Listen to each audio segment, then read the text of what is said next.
divine assignment that you've called over people's life. I thank you for your protection. I thank you for your love, and I thank you for the grace, dear God, that you gave her all these years. And dear God, as we do this, I don't even want to call it an interview. It's not an interview, it's a conversation. It's a conversation that people are going to draw to because they need it. They need a breakthrough, they need healing, they need love, they need to feel peace in their life. And as we continue, dear God, I ask that you give us the word, give us the spirit, give us the mind, give us the heart, dear Heavenly Father. And I ask that you give us peace, dear God. Dear God, I ask that you continue to steer this conversation in the direction that you need it to go through. So that your glory, dear God, this is all for you, dear Heavenly Father. I thank you for everything. I thank you for your spirit being present even in this moment, dear God. And I ask that you continue to cover us as we go through this today, dear God. I thank you for your love. I thank you for your grace. And I thank you for your conviction, dear Heavenly Father. In your name I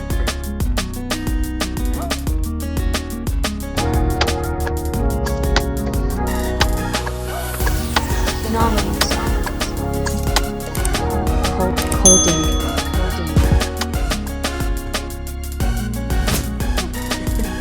Yeah, to be honest, I have, no matter how much I've gone through this, like there has never been, it's very rare if I have a discussion or an interview, conversation that it never goes without tears.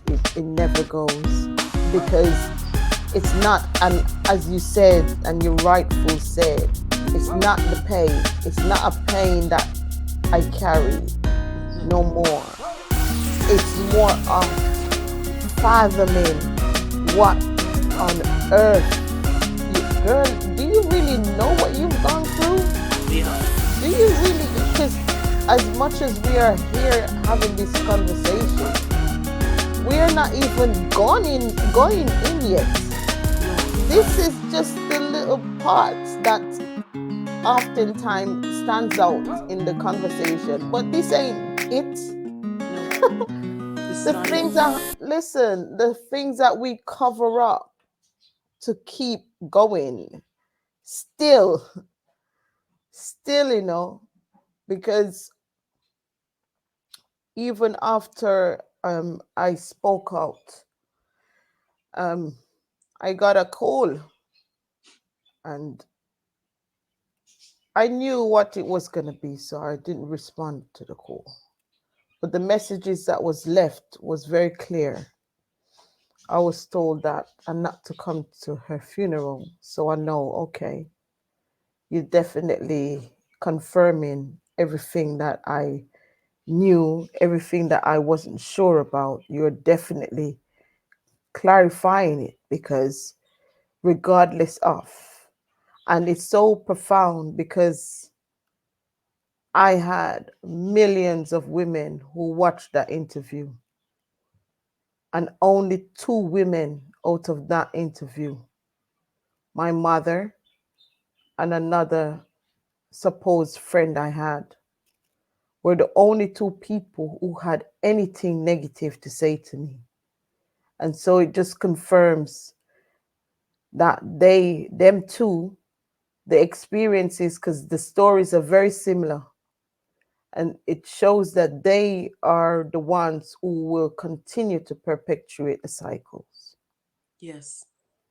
Though, and it's so profound because those 2 women are 2 of the women who knows me the longest and most of my life. So you would have thought that all these strange women who are saying thank you, and I'm sorry or whatever, these 2 women were the 2 who are putting up front as though it never happened. And I know that the reason why they are covering up is because it makes them look good, because that's the persona that they create, this perfected person. And so if they should ever speak up, it's gonna it's going to tear down that persona that they've created. Yep. I never created no persona. I'm just me. I'm being me. I've always been me, even with all that stuff onto me. I've just always been a kind person, genuine, helpful person. That's it, you Yes. know. So I've got nothing to lose by speaking up.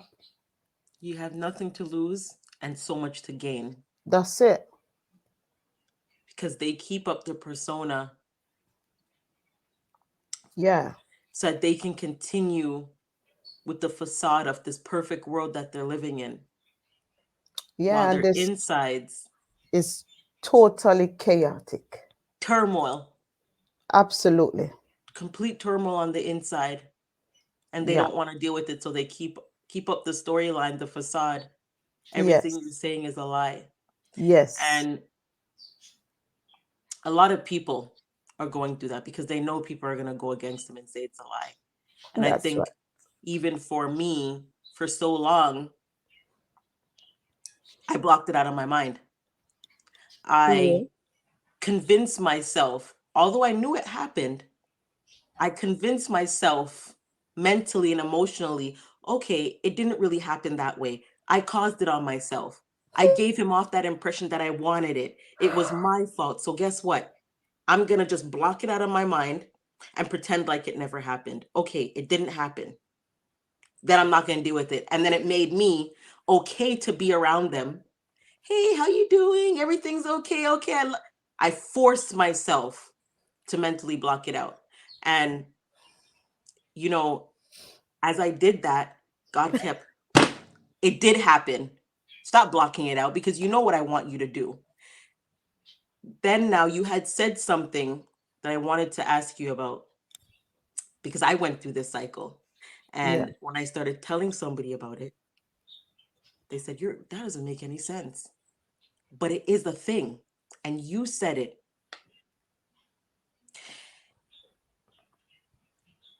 People block out childhood trauma. Automatically. Our nervous system can do it It always automatically. protects us. So I remember when I was going through, I was pregnant. I think I was pregnant with my daughter. Yeah. And I had a dream about being back home in Jamaica. The dream was vivid, Yeah. clear as day. I was young and I was sitting on the veranda and there's a guy walking up. And this is the first time I'm ever sharing this story publicly Yeah. based off of what you said. And it confirmed it. He was walking up to me on the veranda and he says to my grandma, Mama, we can't walk Jenna to school for you. And as he was walking up, I was scared, but I didn't know why my body was telling me that I was scared. And he picked me up and he wrapped me around his waist. And in the dream, I remember him touching my private area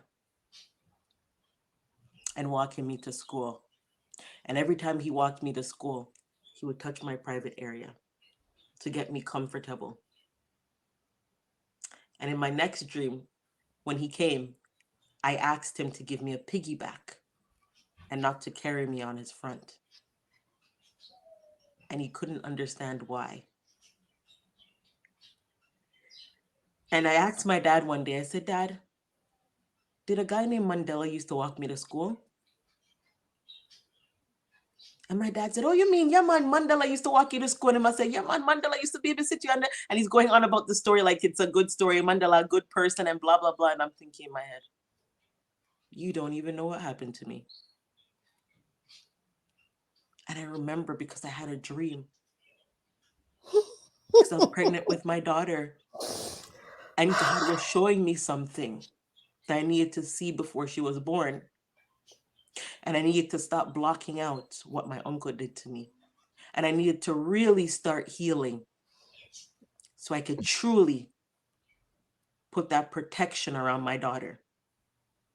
And you said people block it out. And I wanted to ask you, for women and men who don't have a clear memory of their childhood trauma experiences and experience symptoms of anxiety, and low self-esteem. How do they go through that? How do they get that clear vision? How do they process what they're feeling every time they're in a certain position, somebody tries to touch them, they feel a certain way, but they can't really put their finger on what happened to them. Is one of the things what I've learned is that with the way how the nervous system works and the brain, especially the brain, it is designed to protect us.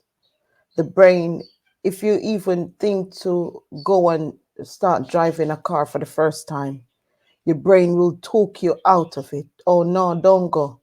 You know, your brain is already designed to protect you. So always we oftentimes do what? Overrides it.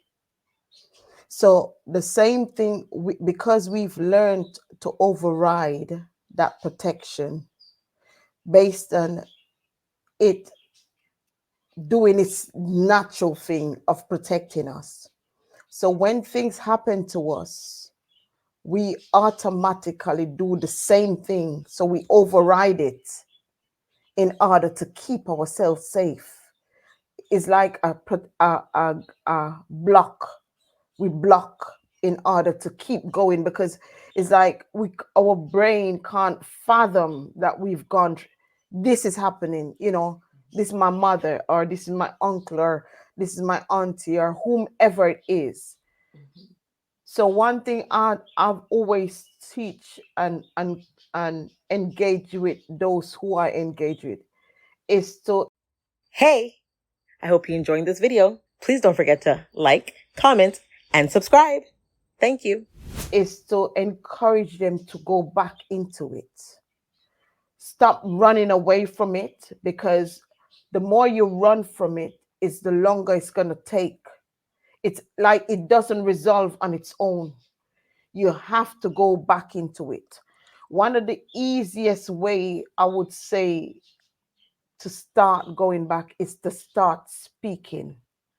Start talking about your experiences, because what it will do is you will find that your memory will start to get triggered and things will start to come up. In a dream, you'll get the dream. You will remember something all of a sudden, you know.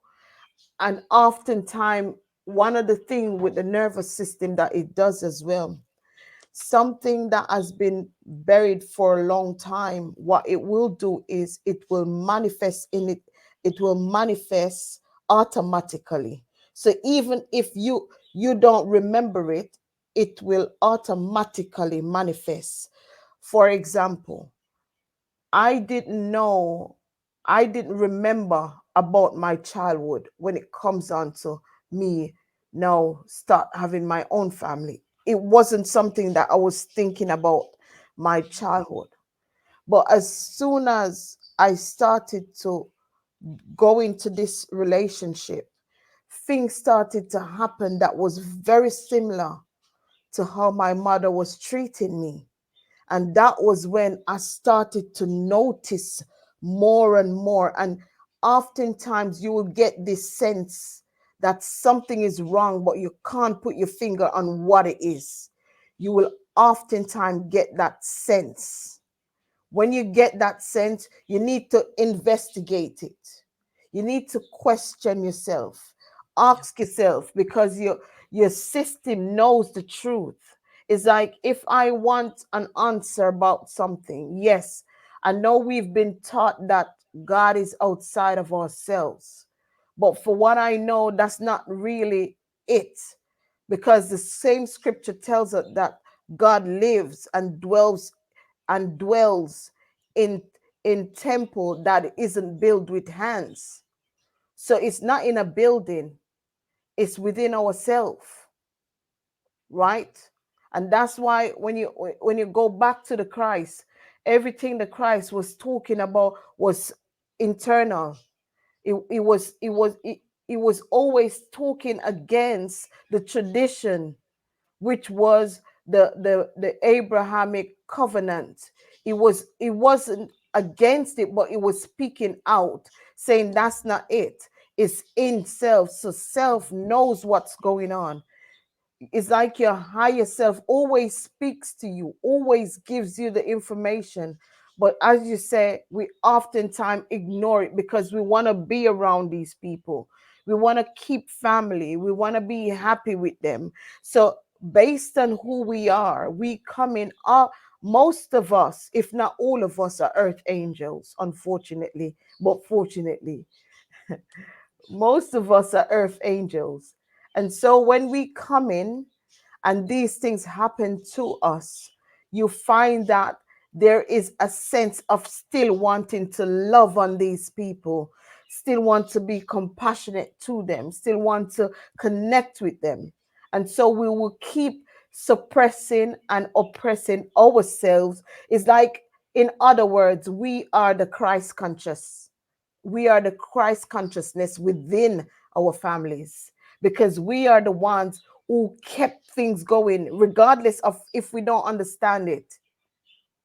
I know I'm retracting quite a bit into this, but it's very deep when it comes on to this aspect. So when as we begin to sense the anxiety, we begin to sense the depression or the fear or the doubt or whatever it is we're going to sense, we need to start questioning it.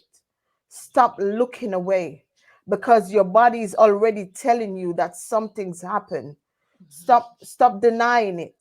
Stop being a hypocrite then.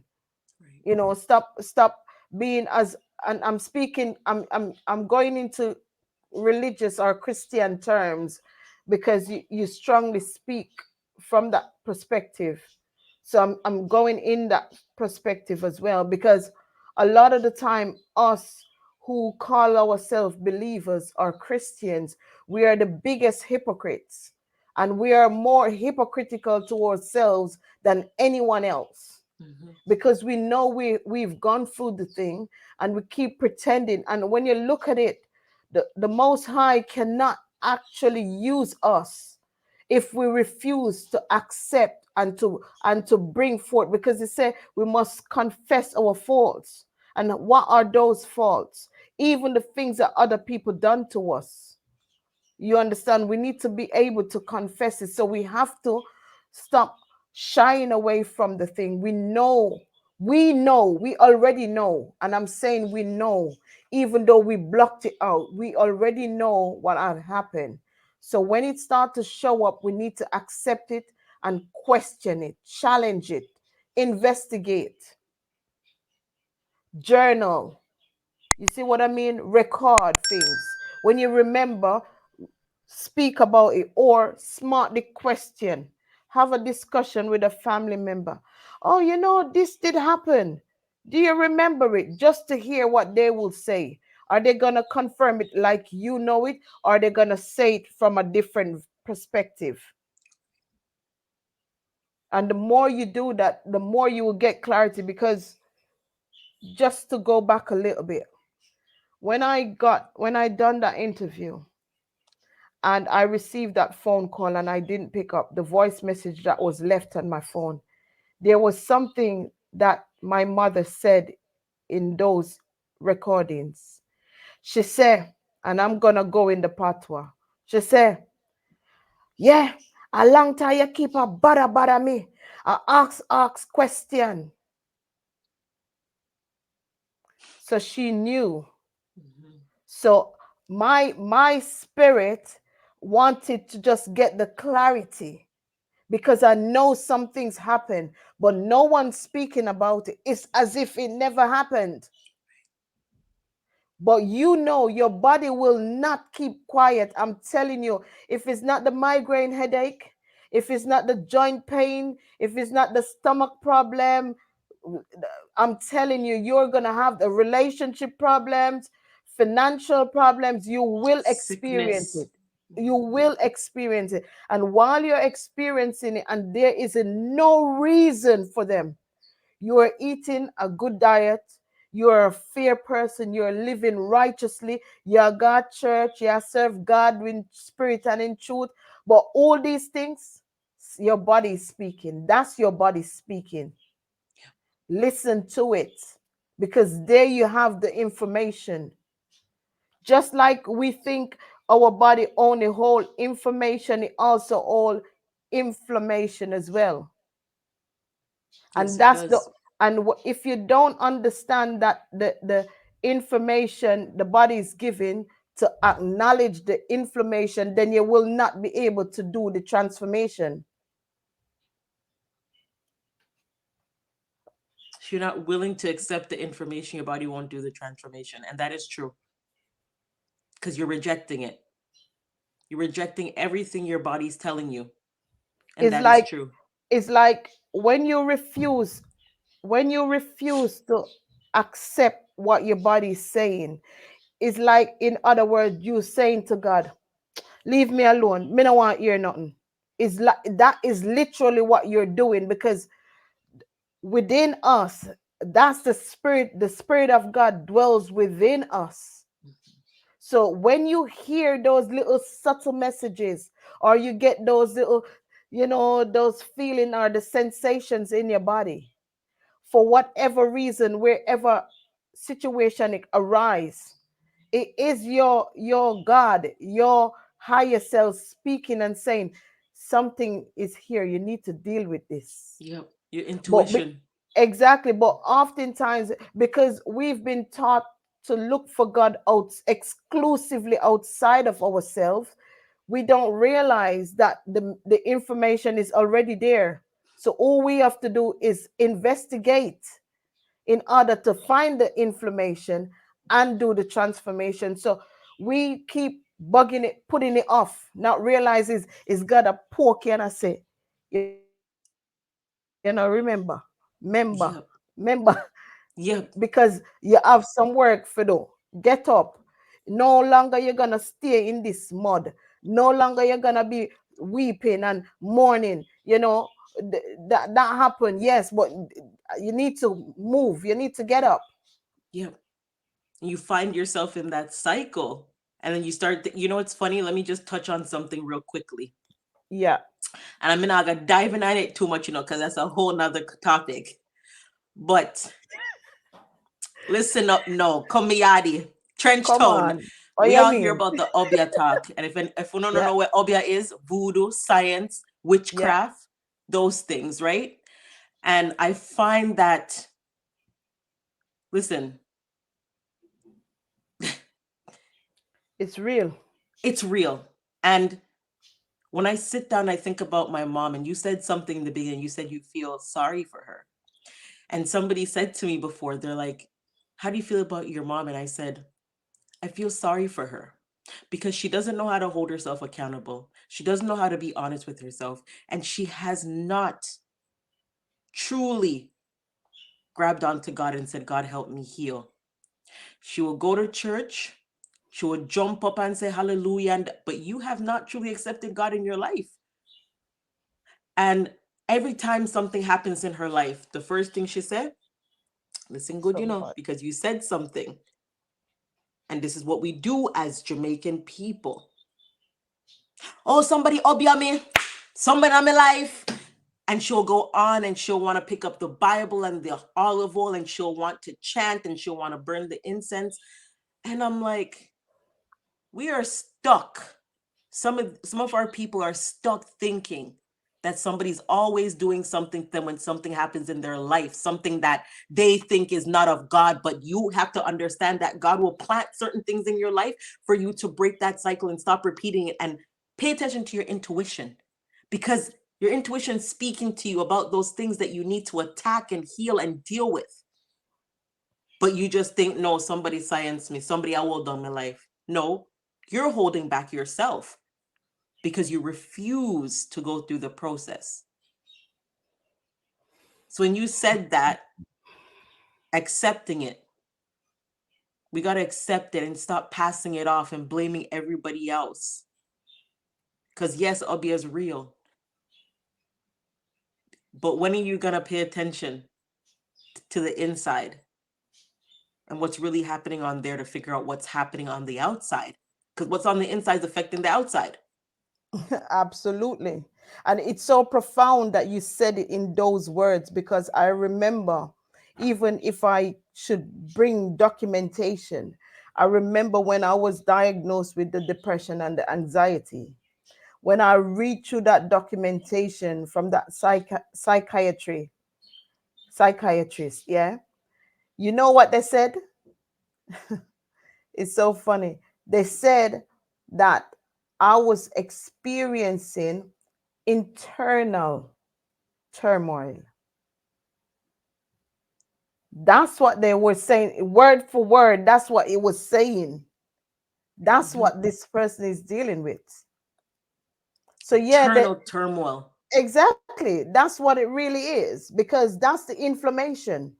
It's Hmm. like you've got inflammation because people think that inflammation or sickness, it needs to be, it needs to look a certain way, or it needs to be a diagnosis, when half the time it isn't diagnosed. It will be undetected, because sometimes people go to all the medical checkup and nothing shows anything, nothing. Right. And I've proven, because I've got calls asking me, why am I in so much pain, but I'm eating good.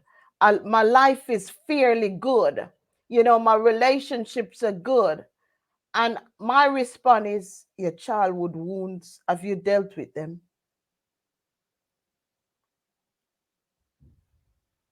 Half the time, we don't realize that when we hear this in a child, people people are still in denial that the inner child actually never, that child doesn't go away.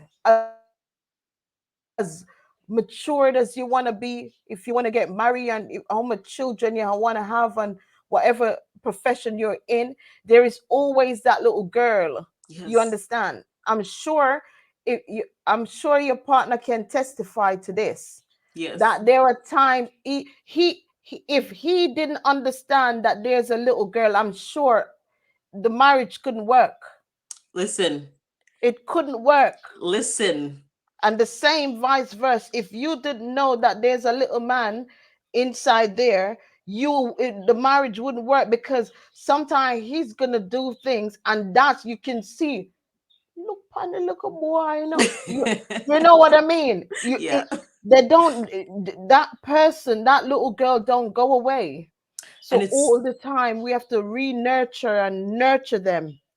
and it's so funny you said that because you know, when you get into a relationship, I always say this, we forget that it's two people coming from two different backgrounds, two different trauma worlds, two different experiences, two different households coming together as one. And it's going to cause a turmoil, Double impact, chaos, confusion.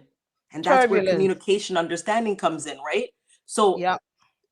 think about it. You start dating somebody, you're expecting what, 5, 10 years, you're going to figure out that person? No, no, no. It's like a job. Lifetime. It's a relationship, a lifetime.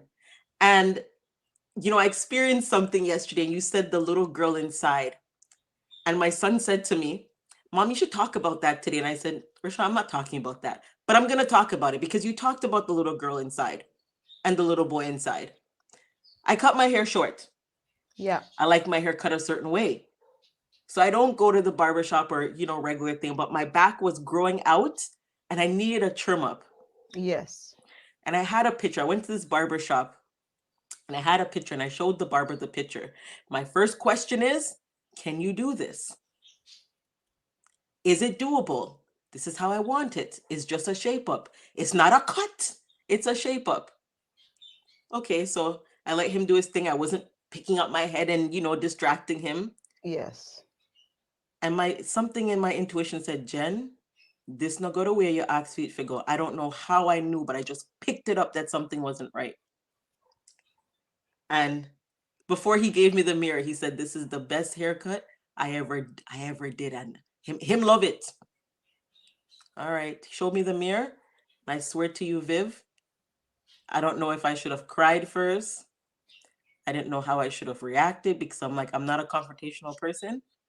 If you do something and it's wrong, I still pay you and I go on my way and just say, you know That's what, I'll it. try to fix it. That's how I am, right? And he said to me, "Oh, you're not smart. You not like it?" And I said, "I liked it." I paid. And Viv, I paid and I left. And when I go in the car now, my partner come in and he's like, "What's wrong?" I'm like, "I don't want to talk about it. I don't want," and I'm just like with my head down. And he's like, "Let me see." And his face, and he's like, "Do you want me to go back?" And I'm like, "No." I'm like, "I just want to go home."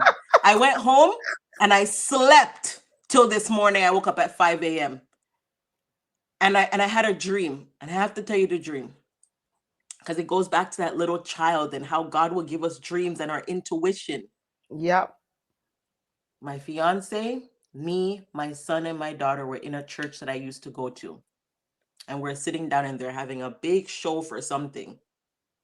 The women that were in church, some of them were dressed in nothing, lingerie, dance hall clothes. Some of them were dressed properly. You had the old people sitting behind us and their face were skinned up, but they weren't saying nothing. They were silent, just skin up them face and black people going, I know say not Mm-hmm. mash mouth. And I look over to my left and I see my mom standing there with her hand crossed and her mouth closed, and she's looking at me in disgust, like, me not say nothing to her. Like, that face. Yep. And I didn't say anything to her, and I turned my head. And we begin to watch this girl perform. And as she jumped, she fell off the stage. And she got up and she went back on the stage and she redid it again. Mm. And I woke up out of my dream. And I said, I understand, God. That little girl inside is still silenced. And there's a little bit of fear in me. For what reason? And he said, when you do not like something, don't just take what people are giving to you, because I gave you a voice. I gave you a voice to lead people, and I need you to lead your own self. And I said, oh my gosh. And my mom represented her teaching me how to stay silent and just take what I get and complain about it later and ring up my face. And God said, no more. He said, you're going to pick up that phone and you're going to call the barbershop. And you're going to express how you feel and tell them that you were not happy with the service. And that is not what I asked for. And I said to my partner, I said, I'm sorry. I was upset yesterday. I took it out on you. I took it out on the kids. And then I went straight to sleep. And he said, no more accepting what's not for you. I said, you're right. And I told him about my dream. And I called the barbershop. And the owner apologized and said, I'm going to give you back your money. Because when you left, you didn't look happy. So that goes back to the little girl inside me yesterday showed up, and she should have never showed up. But she showed up, and sometimes we forget. And that's why I always say healing is not a destination. It is a process. It is a journey that you go through, because sometimes you find yourself in situations and that little girl shows up of silence, because we're taught to be silent. My mom taught me how to be silent. So when you said that little girl and that little boy inside, we have to remember that even in relationships and friendships, there are certain traits that we still carry with us that we have to speak about and deal with.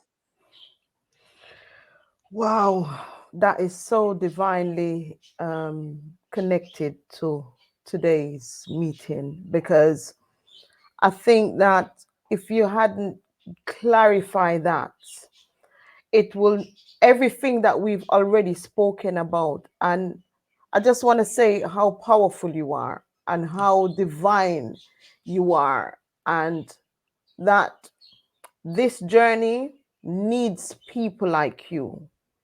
This awakening needs you. Like, for no reason, don't let nobody, especially not Janelle, don't let Janelle stop you from speaking up, because she will oftentimes step in the way and say, oh, don't say that. You know, you can't let them know that, because they're going to look at you like this, or they're going to say this.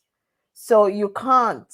And I'm saying that to say, because A lot of the women that I, if not all of them, when I'm working with them or engaging with them, I always refer to, let me say, little Janelle and big Janelle.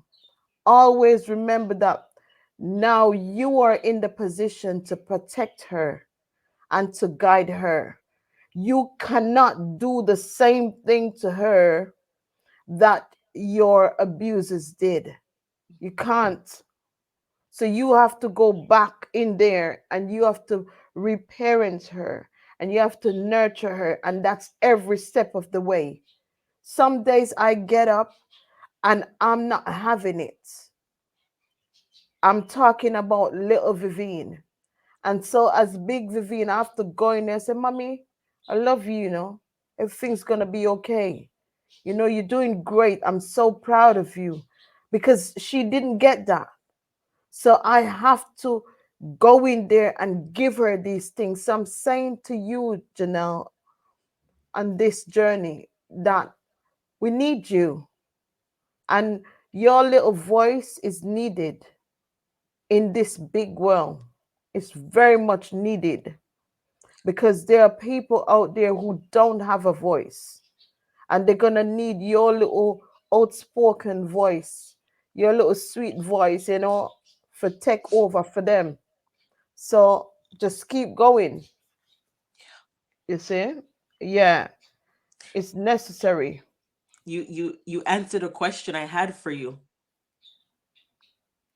You answered it in such a profound way because women struggle emotionally. A lot. Their emotional resilience is sometimes really absent. Even though they have it on the inside, it's like it just can't just pop out of their mouth Yeah. because they're thinking about, okay, if I say it, the person may not like me. I may rub the person the wrong way. I don't want to cause conflict. I don't want to cause confrontation. Mm-hmm. But what initial steps would you recommend to start building that emotional strength? Be confident in yourself. Begin to trust yourself. Know that whatever you're saying or doing is correct. Because once you, if you don't have that inner trust, that inner belief, then it's not gonna, nowhere else is gonna believe in you. It's like I'm on a journey right now. I'm in the process of working on a project. And this project, I would say this is gonna be my biggest project yet. And I'm saying it biggest yet because of the vision and how I see it manifesting. And based off the back of that, there is so much aspect to that that sometimes I'm thinking, me, I come from Trenchtown, you know, like look at the family I come from. Look what I've been through. Like who is gonna? So I'm speaking to. I'm Big Vivienne, and I'm speaking like this, and I'm saying how I'm gonna do this. Like who is gonna be? How I'm gonna get the support that I need, you know, and who is gonna agree with me, you know, because I feel so alone in this. I do feel alone in it. But then at the same time, the divine is just showing me so much different people who are connecting and say, listen, you think you're doing this alone. So yesterday I went in night before last night, I went in meditation before I go bed. And I was there and I was saying, this is a huge project. How on earth I'm gonna do this? That's the question, you know. I rest. Then I got up in the next day and I went back in meditation and I'm saying, how? And then I'm saying, am I taking those steps that I need to take to do this?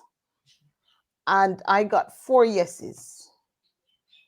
4 yeses. And if that doesn't confirm it for me, I don't know what else. And today again, I went back in meditation and I asked again, and I got 2 yeses. So it shows that we need to believe in ourselves. We need to trust ourselves, even though we might not see the full proof of things, or we may not see the completed task that, or whatever it is that we sent for it to do. But believe that you already accept that, you know what, I'm gonna do this. And I'm telling you, sometimes, like for example, when I do my healing show and I'm sitting here, sometimes I'm having the discussion, maybe I'm reading an article, the words get muddled up. I don't understand the word. I don't know the word. I can't pronounce the word. I don't shy away from that. I always say that's part of my journey. Because being ADHD, dyslexic, doesn't mean that I've got it. And some people still don't know that I am. They think that I'm not, because they can't see ADHD and what you call it, Dyslexia. dyslexic. They can't see it, but I know that it's there. I've masked for so many years. So now that I'm standing out, I'm no longer afraid or ashamed that I'm gonna read this article to my audience and I'm muddling up.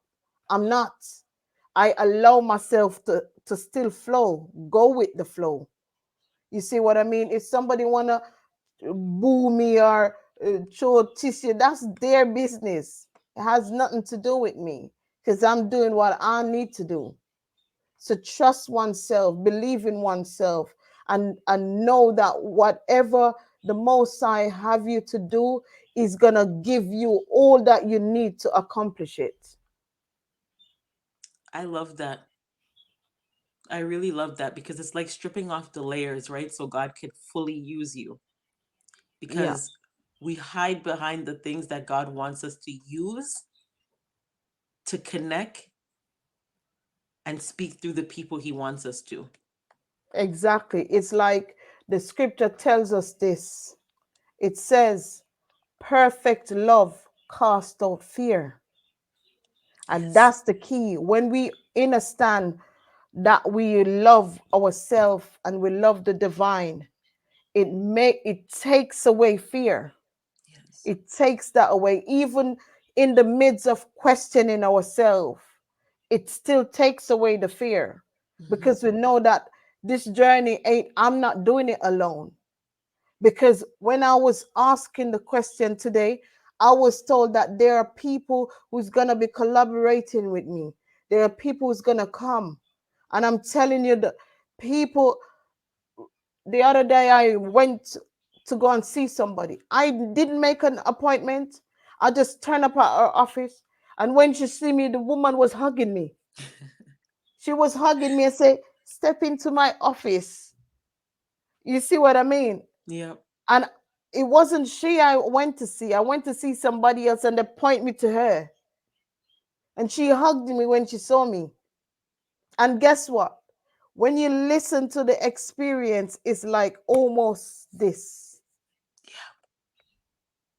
And I would have never thought, you, not you. Yes. So the hidden ones are now, are being, the lights are being glowed up. So all Yep. we have to do is just connect and know that, listen, I've got a concern. I want to say this. I don't know. Hey, Viv, what do you think about this? Do you know this? What's this? What's your take? Oh, I don't know. No, let me go and call Sandra. Sandra, you know what? Janelle want to do this, and she's asking me, and I don't know what you think. Before you know, you get the answer all the way from maybe South Africa, maybe from Yes. Australia, and you're over there in Canada. But you make one call and somebody else calls somebody else, because the Most High is just connecting all of us. It's unbelievable how it's happening right now. And you know what? We got to stop being afraid of connection. That Because that's what we've been taught. That's yeah, been part of the oppression. we've been taught that because, especially with Black people, we are very afraid to reach out and send a message and collaborate. And, when I first started my podcast, it was never video, it was just audio. Because when God told me to do it, I was like, God, me know you talk about because you know, God, I'm gonna have to dress up. I look a certain way. People are gonna make fun. They're gonna talk about me here. They're gonna talk about me skin. And He's like, you're worrying about all the wrong things. It's the message I'm going to deliver through you, and I'm gonna connect you to people, and then the connection's gonna turn into this big thing. Just trust me. And a lot of people that I have messaged, like you said yes. And God's building a strong tower. And if we're afraid of connection, we're holding ourselves back from our own purpose and our assignment. Because you never know. You might be looking at somebody saying, she look like Shago said, no, she too IT tighty. You're judging that person, not realizing that that person got already worked on to give you that yes. So we got to uncondition ourselves from not wanting to connect with people. As I said, as we've said, and we analyze this, we know this. It's also part of the the the oppression, because when you look at it, most of us, we weren't taught to speak up. Yeah. So because we were taught to keep quiet, we still have little issues with our throat chakra. We Yeah. still have little malfunctioning ear or there. So sometimes we know that, listen, you know what, Janelle, you're an author. I would love to write a book. What's your take? Do you think that I could do this? Maybe I need some encouragement. You understand? Mhm. And so much people say, "Oh, have you written a book yet?" You know, such as I've thought of it. Yeah, maybe. I think that's something I would do. You see what I mean? Yeah. But how would I then go about it if I don't know about it? But you know about it, so maybe you can say, you know what? All right, book a session with me. I can go through some little basics and what you can do and what you shouldn't do or what you can start doing, etc., etc. But because we've also been our throat chakra has been severely disrupted through the upbringing, we still have little residue dealing with. So sometimes that's what keeps us back. Mhm. But now I think that the Most High is consistently getting us out and getting us to meet each other. And because just like I said, a lot of people, when they think about the dry bones, they thought it was literally bones. What they're not realizing is us, really, is the dry bones weren't some other people. It was us, the hidden ones. Yes. Now you said about the silence, right? When you I know you left your aunt's house because they I told know you I to leave. was kicked out. Yes, they Yes, kicked me let's out call it what it is. You were eventually. kicked out, thrown out, Yeah. and you were on your own. Hmm. Did you ever contact your mom after and ask her to come back or explain to her what you went through? So I, even in the time that I was with my aunt, I did see her, because there were times when we went to visit her for different seasons, different holiday seasons at the time, and so I did see her. But seeing her, it wasn't like a mother to a daughter thing. It was like their family, and I just come with them to visit her. Okay. So there wasn't no coming back, even though there was always, I know that she's my mother.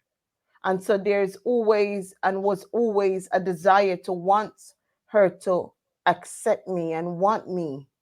But that clearly never happened over the years. So I was abandoned with my aunts and her partner and her children for a good 7 years. Yeah. So a good 7 years I was abandoned for.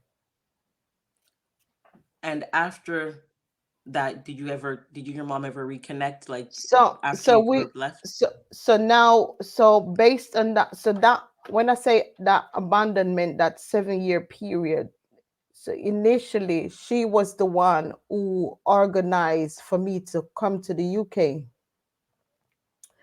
So it was of her that I then traveled to the UK. However, it didn't, it was what it still wasn't that mother daughter relationship. You could see that, like two women, it was more of two women. It wasn't like that. And based on the situation or the circumstances, it wasn't very clear. So Mhm. I had then gotten into a lot of problems coming through from that perspective.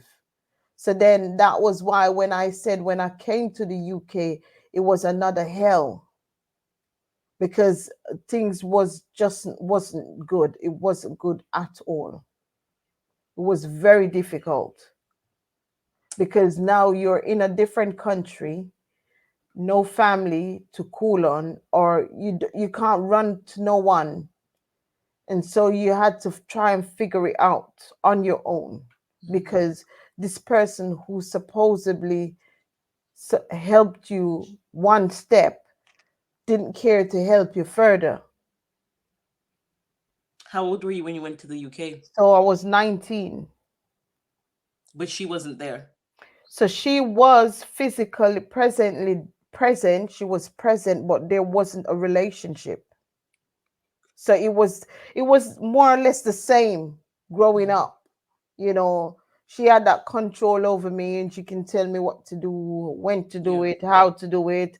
It wasn't a case of now embracing me or respecting me or being honest or open with me. It never changed anything.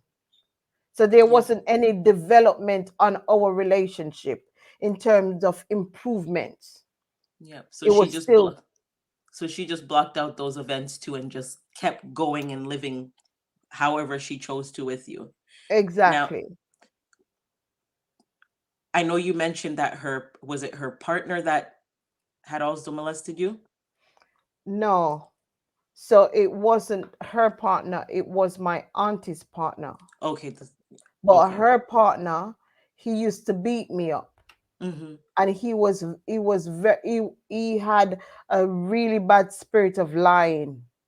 So if he saw us or come, because he normally do like Uber.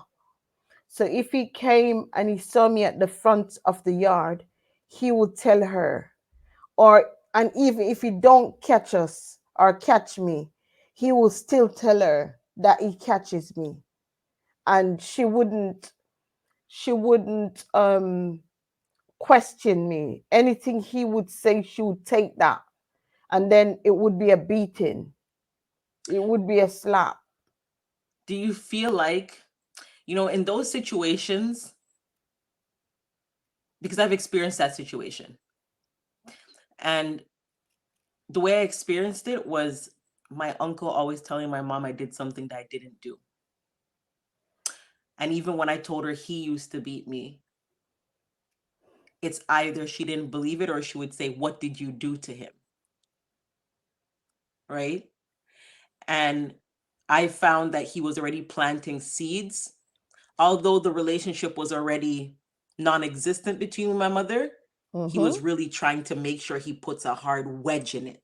So no Mm-hmm. matter Mm-hmm. what, when I came out and told, and he did that because when I came out and told them about what happened to me, he said it was a lie and that I had a boyfriend and that I was sleeping with a boyfriend. And I was Oh trying to yes. cover it up. And he went in my room and he searched up my room and he found a diary that I had and he gave it to them as proof, as, see, she has a boyfriend, it's not me.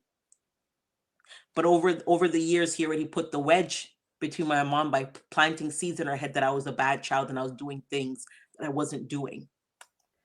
So now I ask the question to say, do you believe, or if you look at it now in your head and replay it, do you think maybe he was planting seeds in her to set up something? Well, I wouldn't be surprised. I wouldn't be surprised if there was intentions.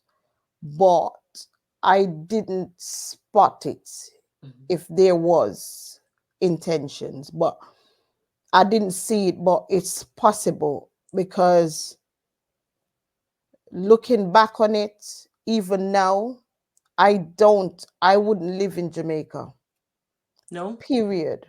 And it's sad to say this. And a lot of people get really annoyed with me when I say this. I wouldn't really live in Jamaica.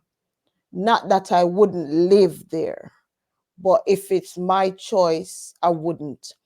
Because why I'm saying this is, as I grew up, I saw a pattern in our community that big men could do whatever they wanted to little girls and get away with it.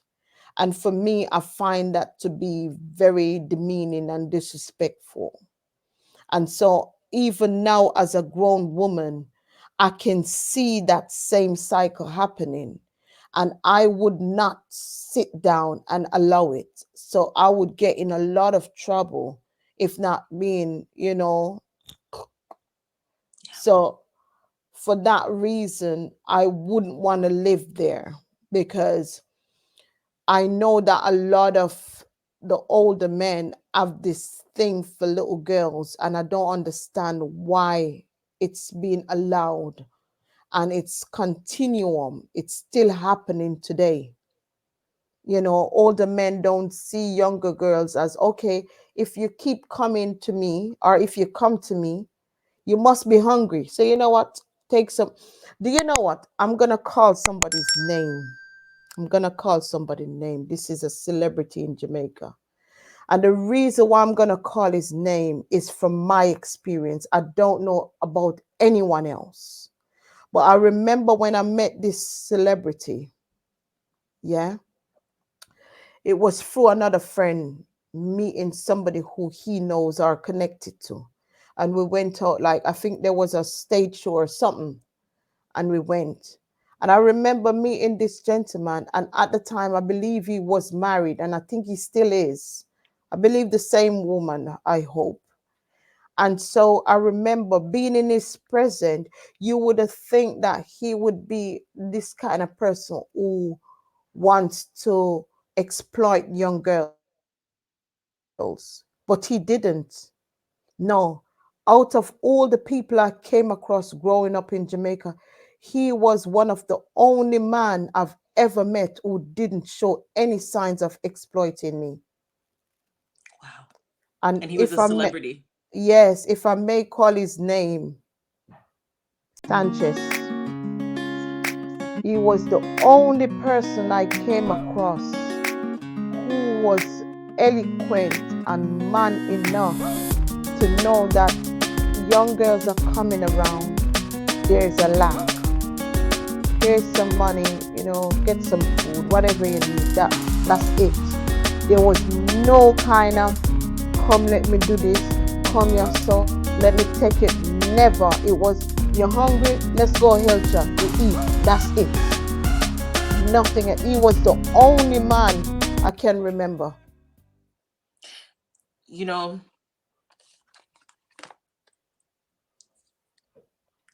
when I saw your interview, and I could pick up because I hear the British accent, but I also hear the West Indies in you, the Jamaican. And I said, culturally, when I started, this is what I wanted to break as a culture. And I know that I can't do it alone because some bigger, bigger, bigger, bigger, bigger stigma and picture that's happening in Jamaica right now. If it's not kidnapping, it's little men, it's grown men grooming young children because they know that mommy's working. And sometimes our mouth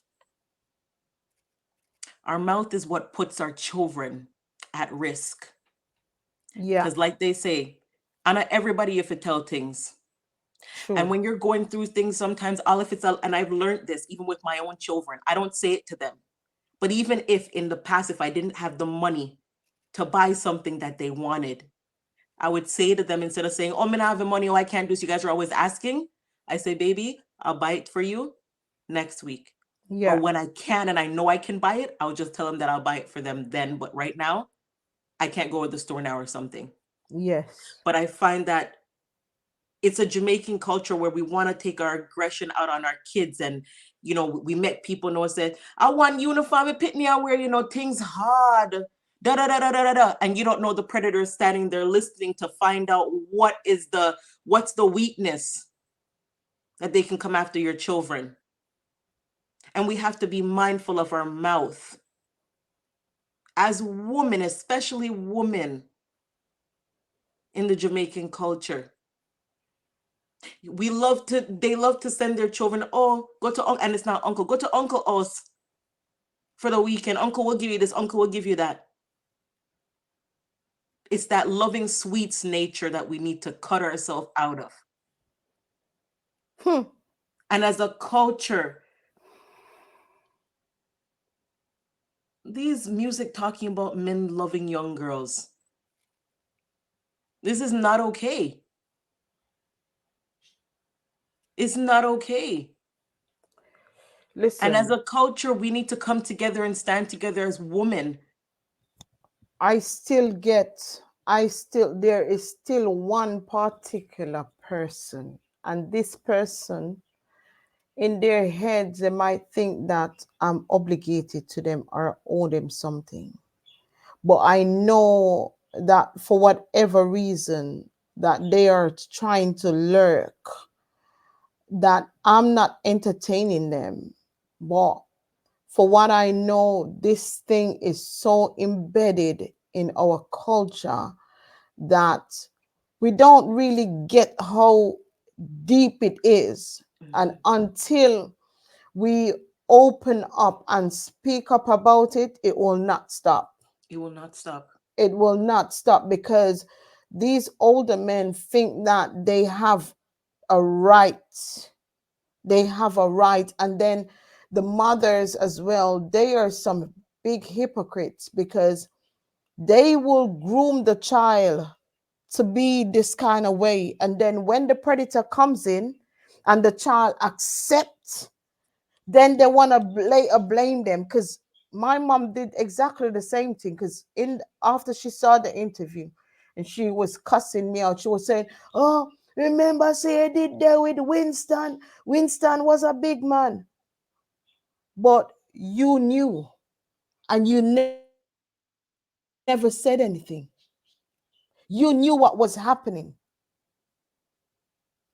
You knew what was happening. And you didn't call me as a little girl and say, Vivienne, that where you see that, so you might feel good, but it's not correct. You Right. didn't say nothing She enabled because it. exactly. And then you want to say in your cussing out, oh, that's why I'm send you to your auntie because one of we did I go I may never want to go to prison. No, you're not correct. That isn't the way how you do things. Mhm.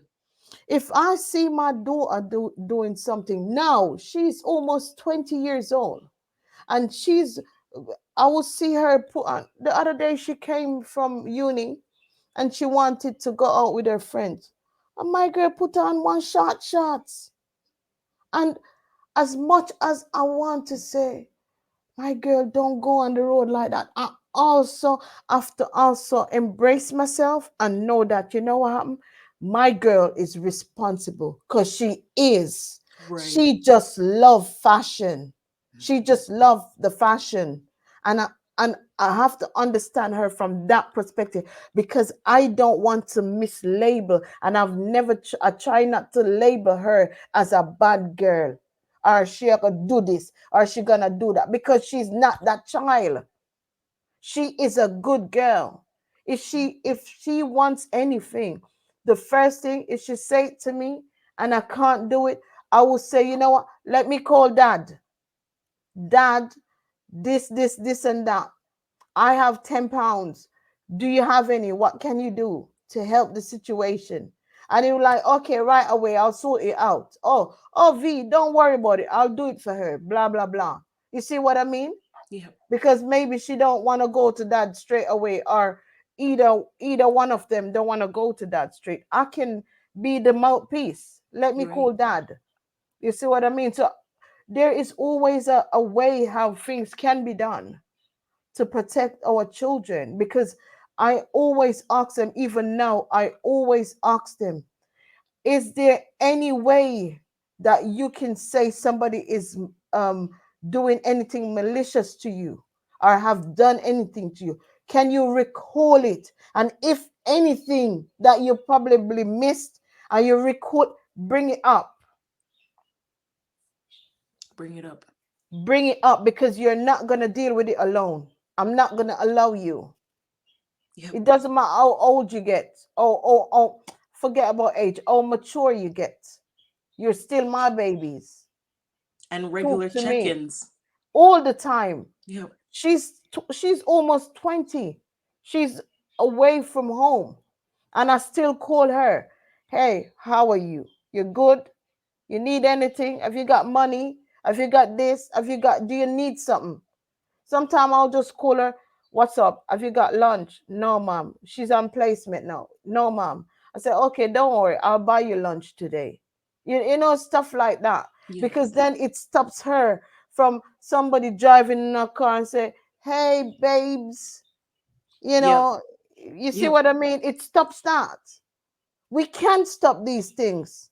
We It's a can. choice. It's a It's a choice. choice. It's a choice. It's a It's a choice. choice. It's a choice. It's a choice. Because people say you can't, but it's a choice. It's Because a choice. everything starts at home. Everything starts at home. Hey, I hope you're enjoying this video. Please don't forget to like, comment, and subscribe. Thank you. Home. Right? And the choices are at home. I choose to let my child go out there naive. I choose to let my child go out there blinded. I choose to let my child go out there not knowing. I choose to let my child go out there hungry. I choose to let my child go out there and love sweets. I choose to let my child go out there and not have intelligence. So you can feel good about your own junks. So you could feel, and it's funny because even with siblings, I have a son, he's turning 14 next week. I have a daughter, she's turning 10 the following week. And through how we raised him, he's helped. And listen, it's not his job to raise his sister, but through us raising him, he is now not raising his sister, but educating her, holding her accountable for her actions, paving the way for her, teaching her what respect means for him, herself, her peers, and her family. Yes. And I always use this example because it's a simple example, but it's a huge example. My daughter will wear one-piece bathing suit. And one day she left the house and she went to the neighbor's house to go swim with my son. And she was going to go in the pool. And her brother said to her, where's the shorts? She's like, I forgot the shorts at home. And he's like, no, go home, get the shorts. And he yelled at her. Because it's a two-piece. It's a one-piece bathing suit, but it comes with shorts.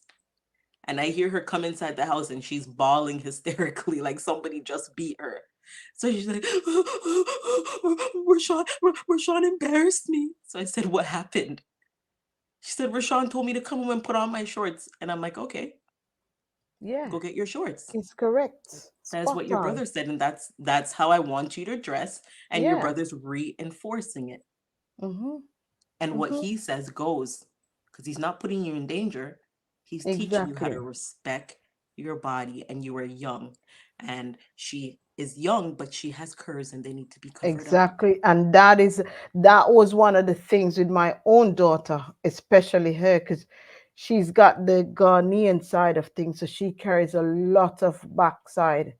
And so Right. I know how men are when it comes on to I'm not, you know, everybody the same, but we know what we're talking about. And so I oftentimes wanted to make sure that she's in good company, you know.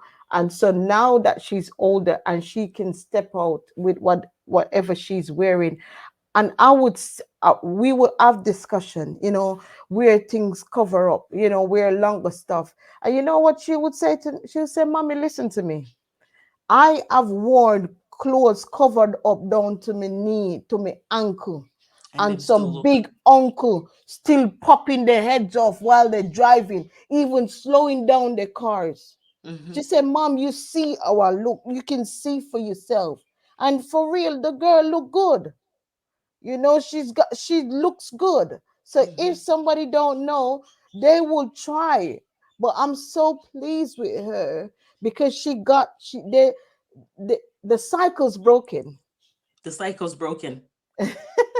It's funny you said that because when my daughter got to, she's not 12 yet, when she got to 6, when she got to 5, I said the cycle's broken. It is. And as they go on, I said, God, I keep breaking these cycles and I'm happy because the cycle is broken. You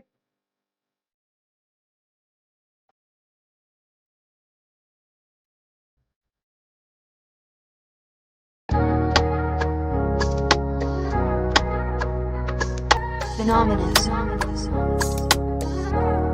Colding.